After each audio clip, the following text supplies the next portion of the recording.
प्रकार से रणनीति और छल कपट से षड्यंत्र रचा है, राजा को अपने पक्ष में लेकर के हिंसा का समर्थन कर रहा है, स्वयं मांसाहारी है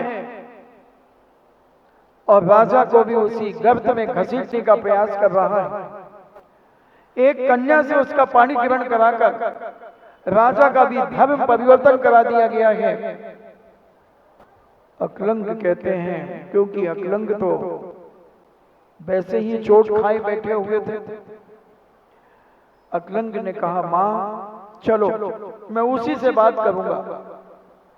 और अकलंग वहां से चले, राजा के राज दरबार में पहुंचे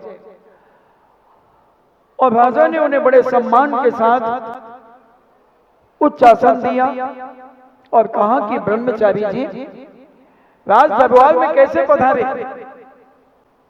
अकलंग कहते हैं, राजन प्रति वर्ष की भांति इस वर्ष भी महारानी का रथ अष्टांग का पर्व के बाद सारे नगर में भ्रमण करता था और इस बार आपने मोह और राग से ग्रसित होकर के एक नई रानी की बातों में आकर आपने हिंसा का समर्थन करने वाले धर्म को स्वीकार किया। जो हिंसा का समर्थन करता है, ऐसे रथ को क्या नगर में घुमाओगे तो क्या सुख शांति समृद्धि आपके राज्य में बढ़ेगी या हिंसा का तांडव नित्य होगा। राजा कहता है कि मैंने वचन दे दिया है ब्रह्मचारी जी, अब मैं क्या कर सकता हूं। तो बोले, कैसे वचन दे दिया? चलो इसका वाद विवाद होना चाहिए, सामने उन बौद्ध साधु को बिठाया जाए और एक तरफ मैं बैठता हूं और तर्क वितर्क होंगे। जो परास्त हो जाएगा उसका धर्म का रथ पीछे निकलेगा और जो जीत जाएगा उसका रथ पहले निकलेगा। बात तय हो गई। बौद्ध साधु को भी बुलाया गया और जब उसने स्वीकार किया कि ठीक है वाद विवाद होगा, डेबिट स्कूल में जैसे डेबिट होती है, डेबिट होगी। और जैसे ही बौद्ध साधु ने प्रश्न किया, अकलंग को एक सेकंड नहीं लगा उसका उत्तर देने में, झट से उत्तर दे दिया। उनके तर्क को सुनकर बौद्ध साधु थर थर कांपने लगा कि मेरे पहले ही प्रश्न की इसने धज्जियां उड़ा दी। ये नियम से बहुत बड़ा तार्किक है, बहुत बड़ा दार्शनिक है, फिलॉसफर है। इसके सामने मैं टिक नहीं पाऊंगा। जैसे पूज्य आज ज्ञान सागर जी महाराज का समाधि दिवस है। आदि व्याधि उपाधि से परे समाधि होती है बंधुओं। वो आज तारीख के अनुसार तो 1 जून 1973 को उन्होंने अपने महाव्रतों की रक्षा करते हुए इस देह का विसर्जन किया था। ऐसे पूज्य ज्ञान सागर जी महाराज के बारे में आपने बहुत सुना। बहुत बड़े जोशाचार थे बंधुओं। वो कितने बड़े जोशाचार थे कि विद्याधर 1967 में उनके पास आए थे, मगर उन्होंने 5 साल पहले घोषणा कर दी थी कि समाज को मैं एक ऐसा डायमंड देकर के जाऊंगा, एक ऐसा हीरा देकर के जाऊंगा कि समाज याद रखेगी। तब उनके पास उनके पास बैठते थे लोग, उन्होंने कहा, महाराज जी आप इतने बुजुर्ग हो गए, आपसे कौन सा हीरा आएगा आपके पास? बोले, देखना तुम सब देखते रह जाओगे। 5 साल पहले इतने बड़े ज्योतिष और निमित्त ज्ञानी थे, विद्याधर को ना जानते थे ना कुछ करते थे, मगर 1962 के लगभग उन्होंने घोषणा कर दी और 67 में विद्याधर उनके पास आ गए। एक युवा जवान उनके पास आकर के निवेदन करता है, तो कितने बड़े जोशाचार होंगे। और उन्होंने चुनौती स्वीकार की। जब बनारस में पढ़ते थे तब उनके मन में आया कि मैं जैन साहित्य को भी पढ़ूं। तब एक विद्वान के पास गए और विद्वान से कहा कि मुझे जैन साहित्य पढ़ाइए। तब उसने कहा कि तुम जैनियों के यहां है क्या? केवल त्याग, तपस्या और जो ग्रंथ उनके हाथ में था पढ़ने ले गए थे, उस विद्वान ने लेकर के फेंक दिया। उसी समय पंडित भूरामल जी तिल मिला गए और उन्होंने अपनी चोटी में गांठ लगाई और गांठ लगा करके संकल्प किया कि आज से मैं आजीवन ब्रह्मचर्य धारण करता हूं और मैं सारी दुनिया को बताऊंगा कि जैन दर्शन में क्या है। तब उन्होंने लेखनी चलाई, जयोदय महाकाव्य, सुदर्शनोदय महाकाव्य, वीरोदय महाकाव्य, भद्रोदय महाकाव्य, ऐसे 28-29 ग्रंथ लिखे, 28-29 ग्रंथ लिखे।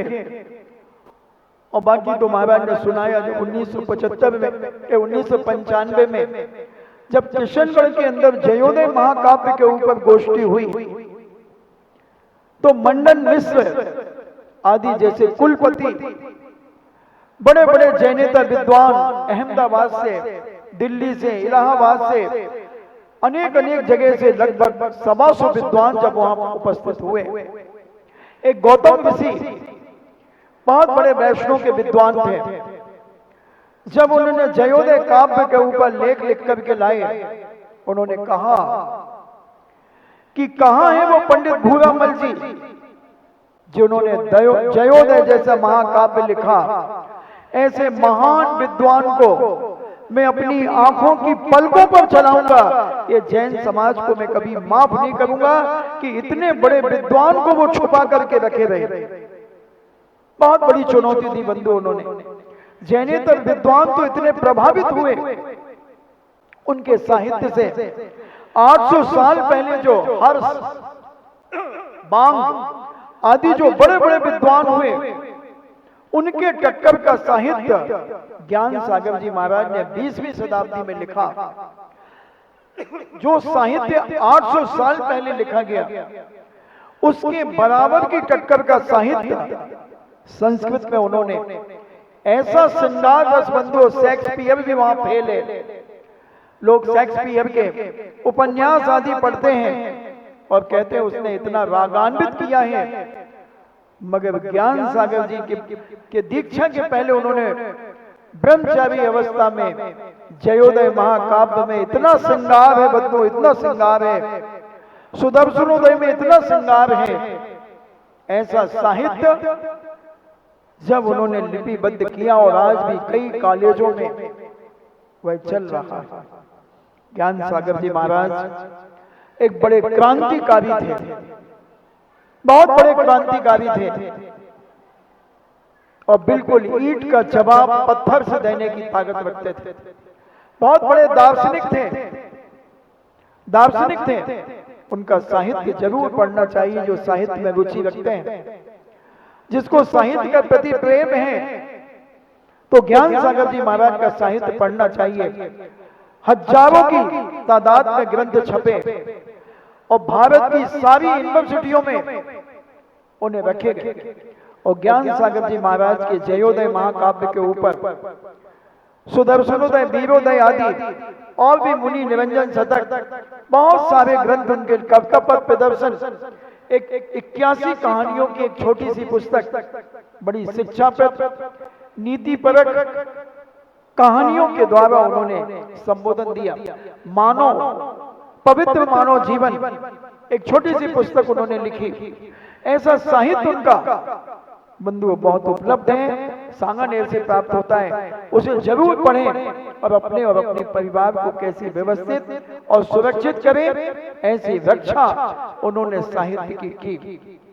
और जिसने भी उन्हें पढ़ा, आज कम से कम ज्ञान सागर जी महाराज के साहित्य के ऊपर 50 PhDयां हो गई, 50 लोगों ने डॉक्टरेट की उपाधि प्राप्त कर ली।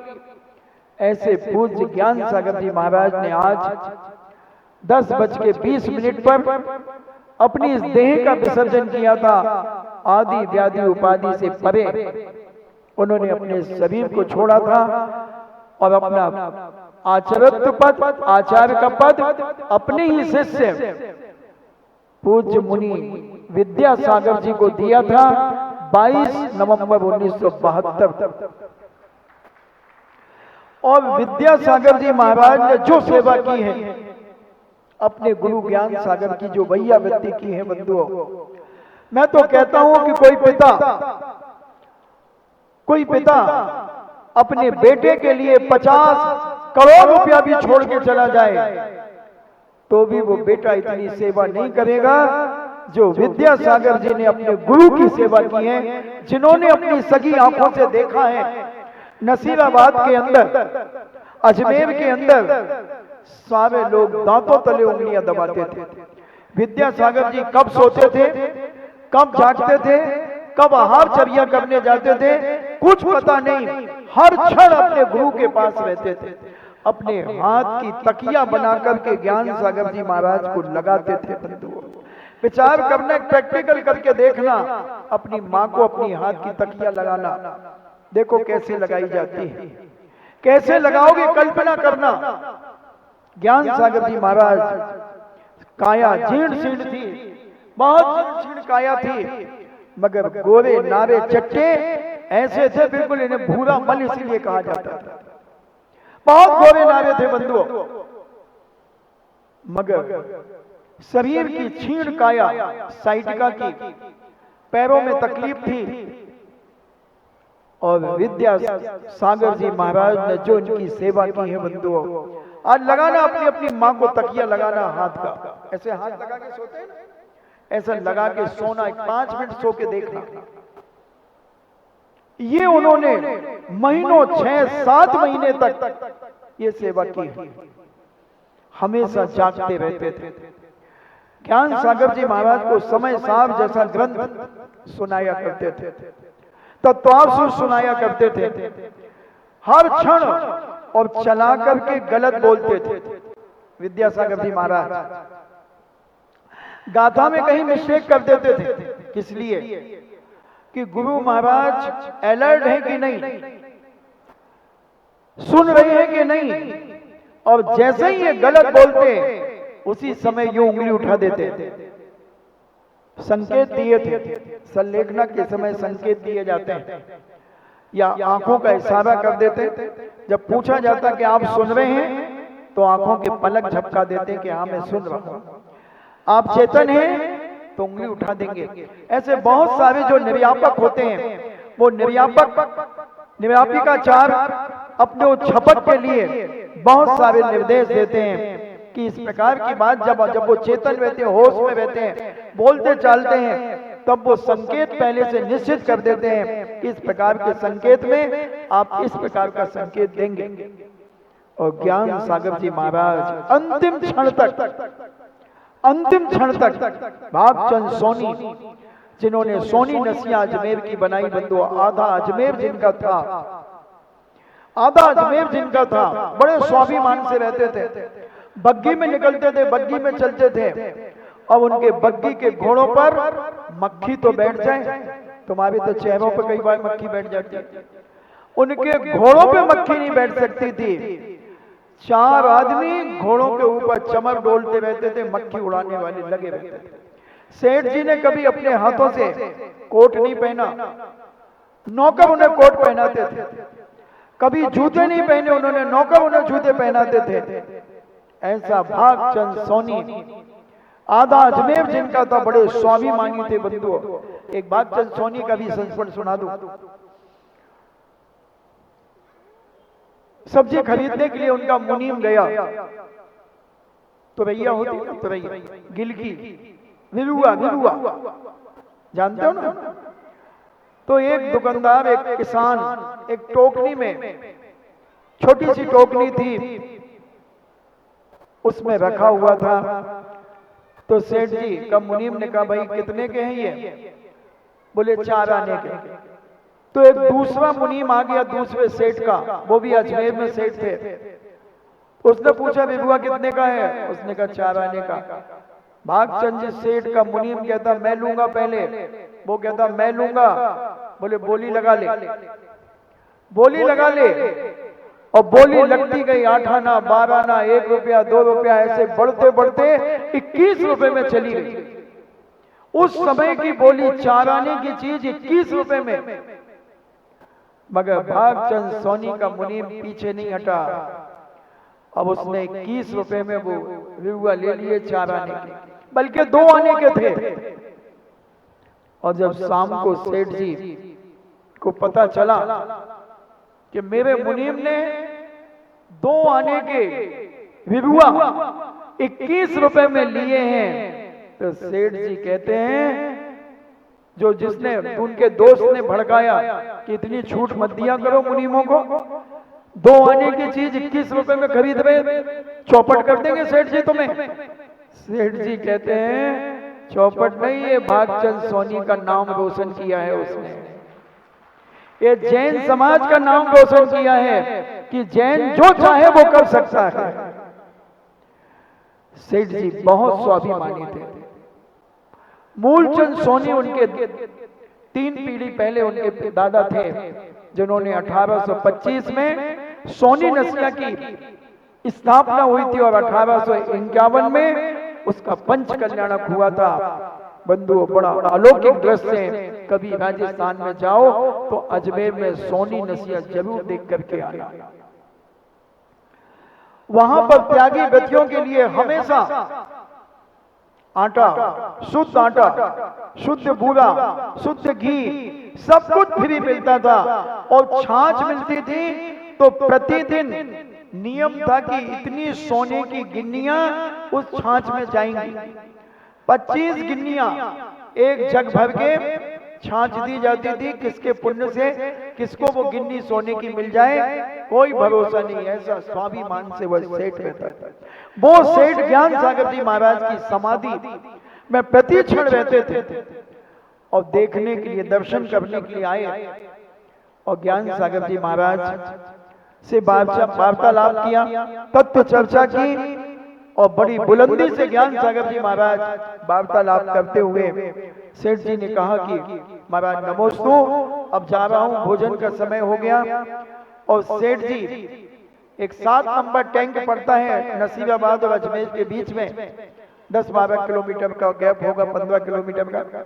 सेठ जी वहां तक पहुंचे अपनी टमटम गाड़ी से, पहले टमटम गाड़ियां चलती थी विदेशी गाड़ियां, और सेठ जी वहां पहुंचे और पता चला कि ज्ञान सागर जी महाराज चले। चौथा उपवास, 1 तारीख को चौथा उपवास था, 3 उपवास तो हो चुके थे। ऐसी भीषण गर्मी में जहां 47 और 48 टेम्परेचर हो, वहां पर ऐसे चौथे उपवास में ज्ञान सागर जी महाराज ने अपनी देह का विसर्जन करके सारी दुनिया को बता दिया कि जो कम में सूरा वो धम में सूरा, जो कर्म कर सकता है वही धर्म कर सकता है। ज्ञान सागर जी महाराज अगर नहीं होते बंधुओं तो आज हर साधु दिन भर पीछे लेकर के बैठता और जो भी आता उसे ठोकता रहता। आपने देखा होगा, अभी शिखर जी में चले जाओ,